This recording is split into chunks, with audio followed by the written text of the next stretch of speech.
ॐ वर्णानामर्थसङ्गानां रसानां छन्दसामपि मङ्गलानां च कर्तारो वन्दे वाणी विनायको। नारायणं नमस्कृत्य नरं चैव नरोत्तमं देवीं सरस्वतीं व्यासं ततो जयमुदीरयेत्। गुरुर्ब्रह्मा गुरुर्विष्णु गुरुर्देवो महेश्वर गुरुर्साक्षात् परब्रह्म तस्मै श्रीगुरुवे नमः। अखण्डमण्डलाकारं व्याप्तं येन चराचरं तत्पददर्शितं येन तस्मै श्रीगुरुवे नमः। बोलिए सियावर रामचंद्र भगवान की जय, राधावर कृष्ण कन्हैया लाल भगवान की जय, उमा महेश्वर भगवान की जय, गायत्री ब्रह्मदेव भगवान की जय, सद्गुरुदेव भगवान की जय, माता पिता गुरुदेव की जय, समस्त देवी देवता गण भगवान की जय, समस्त संत गण भगवान की जय, समस्त भक्त गण भगवान की जय। ओम नमः पार्वती पतये हर हर महादेव। तो मित्रों और आप सभी श्री मार्कंडेय पुराण के श्रेष्ठ रसिक जनों, श्रोतागणों, अब तक हमने श्री मार्कंडेय पुराण की कथा को नियमित रूप से क्रमबद्ध रूप से श्रवण किया है, कीर्तन किया है, मनन किया है, भजन किया है। अब हम उसी क्रम में श्री मार्कंडेय पुराण के 16वें अध्याय की ओर कथा को अग्रसर करते हैं।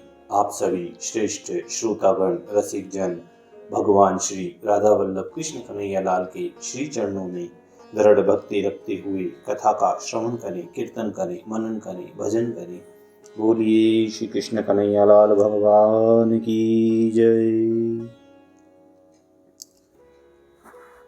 तो कहते हैं कि पिता और पुत्र सुमति और पिता के मध्य में बहुत ही सुंदर संवाद हो रहा है और उसी संवाद के अंतर्गत 16वें अध्याय में मदालसा के द्वारा वर्णाश्रम धर्म एवं गृहस्थ धर्म के कर्तव्य का वर्णन होता है।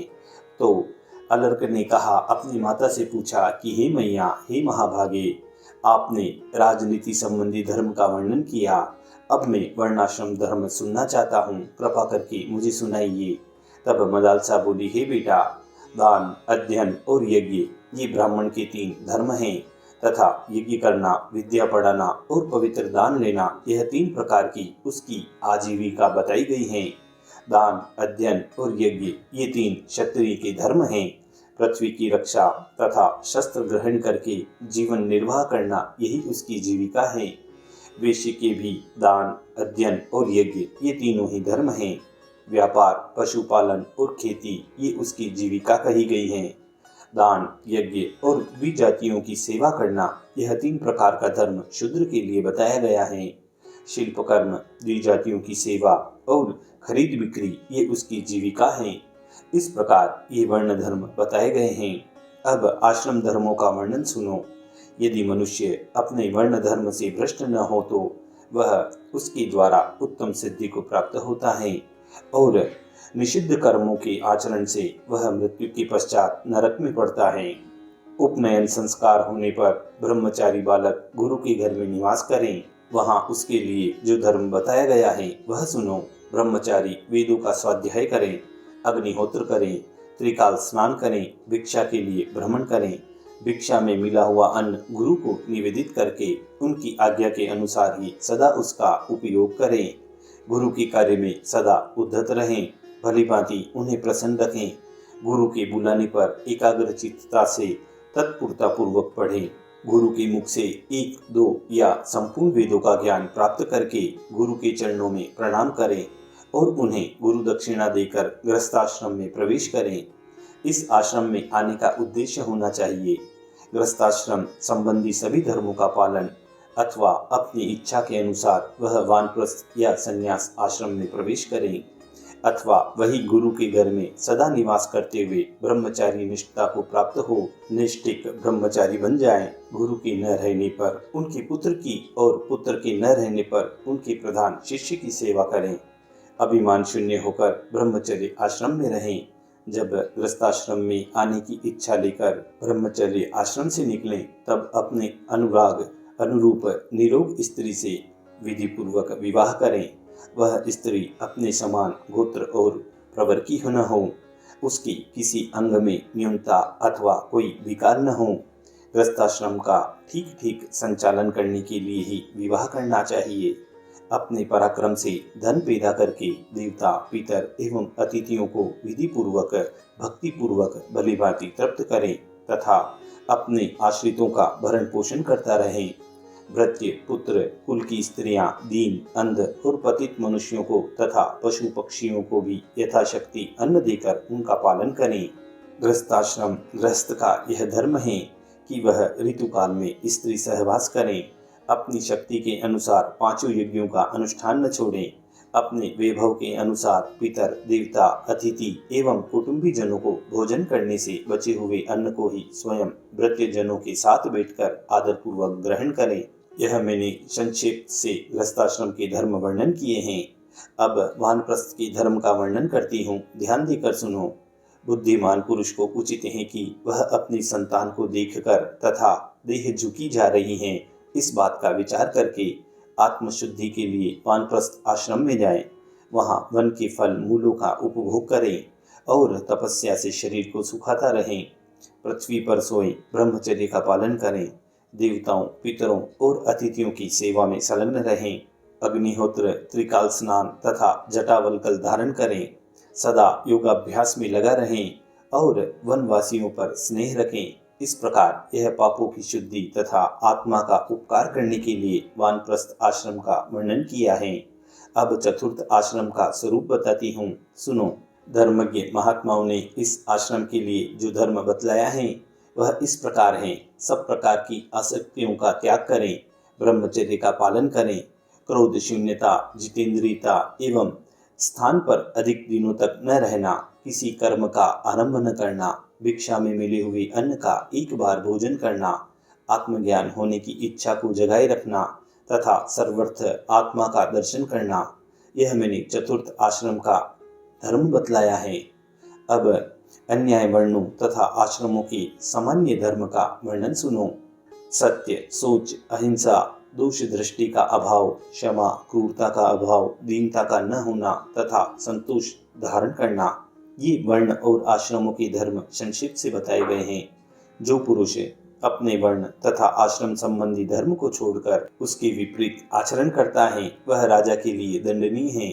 जो मानव अपने धर्म का त्याग करके पाप कर्म में लग जाते हैं उनकी उपेक्षा करने वाले राजा के इष्ट और आपूर्त ये धर्म नष्ट हो जाते हैं। देखिए, यहाँ दो शब्द आए हैं, इष्ट और आपूर्त। तो इष्ट उसे कहते हैं जिसमें देव पूजा, अग्निहोत्र तथा यज्ञ यज्ञादि कर्म होते हैं, वह इष्ट कहलाते हैं। और आपूर्त को कुआं व बावली खुदवाना, बगीचे लगाना तथा धर्मशाला बनवाना आदि जो कार्य हैं यह आपूर्त धर्म के अंतर्गत आते हैं। तो मदालसा पुनः अपने बेटे अलर्क से कहती हैं कि हे बेटा, गृहस्थ धर्म का आशय लेकर मनुष्य इस संपूर्ण जगत का पोषण करता है और उससे मनोवांछित लोगों को जीत लेता है। पितर, मुनि, देवता, भूत, मनुष्य, कृमि, कीट, पतंग, पशु, पक्षी तथा असुर ये सभी गृहस्थ के ही जीविका चलाते हैं। उसी के दिए हुए अन्न पान से तृप्ति लाभ करते हैं तथा क्या यह हमें भी कुछ देगा, इस आशा से सदा उसका मुंह ताकते रहते हैं। हे वत्स, वेदत्रीय रूप धेनु सबकी आधारभूता है। उसी में संपूर्ण विश्व प्रतिष्ठित होता है तथा वही विश्व की उत्पत्ति का कारण मानी गई है। ऋग्वेद उसकी पीठ, यजुर्वेद उसका मध्य भाग तथा सामवेद उसका मुख और गर्दन है। इष्ट और आपूर्त धर्म ही उसके दो सींग हैं। अच्छी अच्छी सुक्तियां ही उस धेनु के रोम हैं। शांति कर्म गोबर और पुष्टि कर्म उसका मूत्र है। आकार आदि वर्ण उसके अंगों के आधारभूत चरण हैं। संपूर्ण जगत का जीवन उसी से चलता है। वह वेदित्री रूप धेनु अक्षय है, उसका कभी क्षय नहीं होता। स्वाहा देव यज्ञ, स्वधा पितृ यज्ञ, वष्टाकार ऋषि आदि की प्रसन्नता के लिए किए जाने वाले यज्ञ तथा हंतकार अतिथि यज्ञ ये उसके चार स्तन हैं। स्वाहा रूप स्तन को देवता, स्वधा को पितर, वष्टाकार को मुनि तथा हंतकार रूप स्तन को मनुष्य सदा पीते हैं। इस प्रकार यह त्रिमयी धेनु सबको तृप्त करती है। जो मनुष्य उन देवता आदि की वृत्ति का उच्छेद करता है वह अत्यंत पापाचारी होता है। उसे अंध तामिस्त्र एवं तामिस्त्र नरक में गिरना पड़ता है। जो इस धेनु को इसके देवता आदि बछड़ों से मिलाता है और उन्हें उचित समय पर स्तन पीने का अवसर देता है, वह स्वर्ग में जाता है। अतः हे बेटा, जैसे अपने शरीर का पालन पोषण किया जाता है, उसी प्रकार मनुष्य को प्रतिदिन देवता, ऋषि, पितर, मनुष्य तथा अन्य भूतों का भी पोषण करना चाहिए। इसीलिए प्रातःकाल स्नान करके पवित्र होकर एकाग्र चित्तता से जल द्वारा देवता, ऋषि, पितर और प्रजापति का तर्पण करना चाहिए।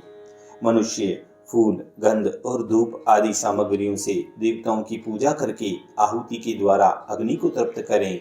तत्पश्चात बलि दें। ब्रह्मा और विश्व देवों के उद्देश्य से घर के मध्य भाग में बलि पूजोपहार अर्पण करना चाहिए। पूर्व और उत्तर के कोण में मनवंतर के लिए बलि प्रस्तुत करें। पूर्व दिशा में इंद्र को, दक्षिण दिशा में यम को, पश्चिम में वरुण देवता को तथा उत्तर में सोम को बलि देनी चाहिए। घर के दरवाजे पर धाता और विधाता के लिए बलि अर्पण करें। घर के बाहर चारों ओर अर्यमा देवता के निमित्त बलि प्रस्तुत करें। निशाचरों और भूतों को आकाश में बलि दें। गृहस्थ पुरुष एकाग्रचित्त होकर दक्षिण दिशा की ओर मुंह करके तत्परता पूर्वक पितरों के उद्देश्य से पिंड दें।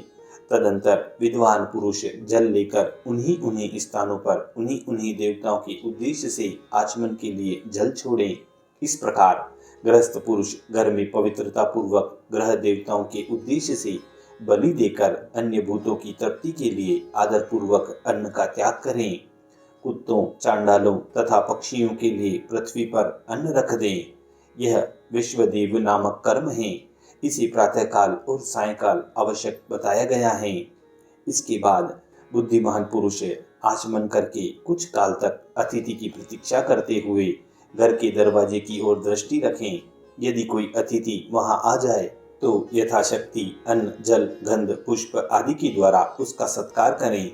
अपने ग्रामवासी पुरुष को यह मित्र को अतिथि न बनाएं, जिसके कुल और नाम आदि का ज्ञान न हो, जो उसी समय वहां उपस्थित हुआ हो, भोजन की इच्छा रखता हो, थका मांदा आया हो, अन्न मांगता हो, ऐसे अकिंचन ब्राह्मण को ही अतिथि कहते हैं। विद्वान पुरुषों को उचित है कि वे अपनी शक्ति के अनुसार उस अतिथि का पूजन करें। उसका गोत्र और शाखा न पूछें, उन्हें कहाँ तक अध्ययन किया है इसकी जिज्ञासा भी न करें। उसकी आकृति सुंदर हो या असुंदर, उसे साक्षात प्रजापति समझें। वह नित्य स्थित नहीं रहता, इसीलिए उसे अतिथि कहते हैं। उसकी तृप्ति होने पर गृहस्थ पुरुष मनुष्य यज्ञ के ऋण से मुक्त हो जाता है। जो उस अतिथि को अन्न दिए बिना ही स्वयं भोजन करता है, वह मनुष्य पाप भोजी होता है। वह केवल पाप भोजन करता है और दूसरे जन्म में उसे विष्ठा खानी पड़ती है।